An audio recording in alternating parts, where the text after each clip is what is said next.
Welcome back into the Sports Source. This segment of our program brought to you by Madisonville Marine, G3 Sportsman, G3 Suncatcher, G3 John Boats, Stingray, Sweetwater Hurricane, just some of the brands that they carry.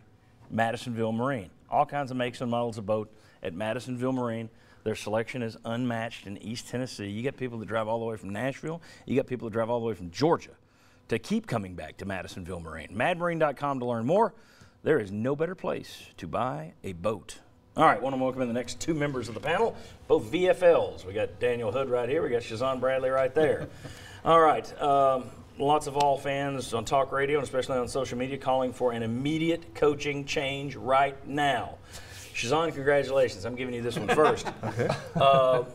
If you are John Curry and the UT administration over there, why do you do it now, or why do you wait and let it play out? Where are you? I'm going to wait and let it play out. It depends on how bad he loses against Alabama. Guys keep fighting for some reason. I've never saw him quit. That means that Bush is in charge. You know, he has control of the locker room. These guys are fighting for him. They're doing what we're recruiting them here to do. I think our biggest problem is we just don't have enough depth. I mean, I remember, you know, hey, I was in pretty good shape as a young man, and I was also a prize fighter that could fight 12 rounds. But when my relief came to get me, he was the best looking guy that I ever saw. I mean, he was like, oh man, you know, you want a relief. So we're asking these young guys to do a lot. And I mean, you fight for 4 quarters, guys. That's a long time. And so, you know, I would wait and see what happens. I think, Daniel. I think you got to wait till after the Alabama game, just because of respect for what it is. They've been close so far, but once you see that, you know, you're brought in to Tennessee for one job. You got to beat Alabama, you got to beat Florida, and you got to beat Georgia.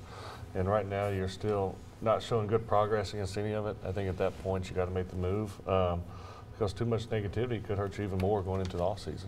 Ryan, what do you do? I agree. I think you wait at least another week. We'll see. I mean, donors always are going to make the final call on that, really. But I think right now the benefits of doing it now versus waiting another week, that they're minimal. So I think you go ahead, give him a shot to see what he can do against Alabama, and make sure he can't pull off a miracle there. As long as he doesn't, if the game goes pretty ugly, then I think it's an easy time to make the switch. We talked about this on our Fox 43 show yesterday. I said even if they lose to South Carolina, I don't see any kind of change being made before Alabama. Chuck, I don't see the benefit in moving now. Everybody says, well, you can go out and talk to coaches. No, you can't. There's really only 1 or 2 guys who are unemployed right now that you could go talk to, and you could have back channels with them anyway.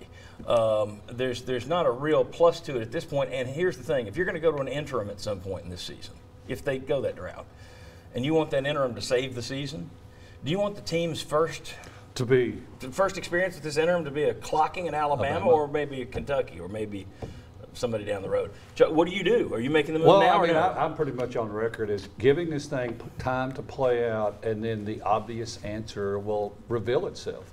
I mean, how is your program trending? What are you now, 2-7 in your past 9 SEC games? This is year 5. Right. This is year 5, and how do you see things getting appreciably better?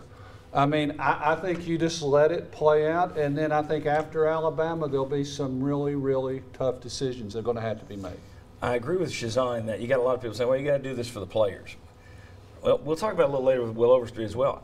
I thought the players came out and fought. I think there were 2 things that could have said that could have moved up the timeline, maybe. One, you got a half-empty stadium. You didn't have that. You had pretty much a full stadium. They arrived late, but it was a full stadium. And the other thing that could have changed is your team come out there and look like they did against UMass. Now, they weren't any good on offense yesterday, but it wasn't because they were just loafing. It didn't look like they were quitting out there. So I think that could have made things worse on Butch Jones, and I'm a little surprised the team and the fans had as much fight in them as they still did. Yeah, and it's like, how long has it been since Tennessee played well after an open date? Let's not forget that. You had 2 weeks to get ready for this, and you came out strong, and then you kind of fizzled, and then you tried to finish strong. Well, yeah, I get that, but I mean, so is your point then go ahead and make the move now? No, I just think you're building a very, very strong case for something that you can no longer look the other way. I agree, and maybe that is part of it as well. Does it look better to when this happens? Does it look better to another coach to be able to say, "Hey, we gave the guy every opportunity"? I think coaches pay attention to that. If you fire a guy at 3-1 or 3-2, it's a lot different than saying, "Hey, he's 3-4." I would want to be able to sell that to a potential coach. I'd want to be able to look at him and say, hey, we gave him a chance. There was 3-4. There was going to be no improvement no matter what happened from then on. It was a fair time to make the change. At 3-2 after Georgia wouldn't have been as fair for sure. Yeah, go ahead. I was going to say, to play devil's advocate, if you do go ahead and fire him now, get it out of the way, you don't give yourself that chance that he goes out there and pulls some miracle against Alabama, and you got to give him until the end of the season. So. Yeah, and I think there are a lot of people. See, that's the folks who want him gone now. I think they don't know if they admit it or not, but part of it is they don't want him to save himself somehow. I think that's junk. And then you can flip that too. The administration probably doesn't want to put in an interim, and then have that interim turn it around to where now you're stuck making somebody your head coach, a la Ed Orgeron, that you really didn't want to be your head coach. But anyway, all right. When we come back, Tennessee has never had an 8-loss season. It's one of their claims to fame. There are only a couple of schools in the country that can say that. Is 8 losses possible this year? Really possible? Come on back.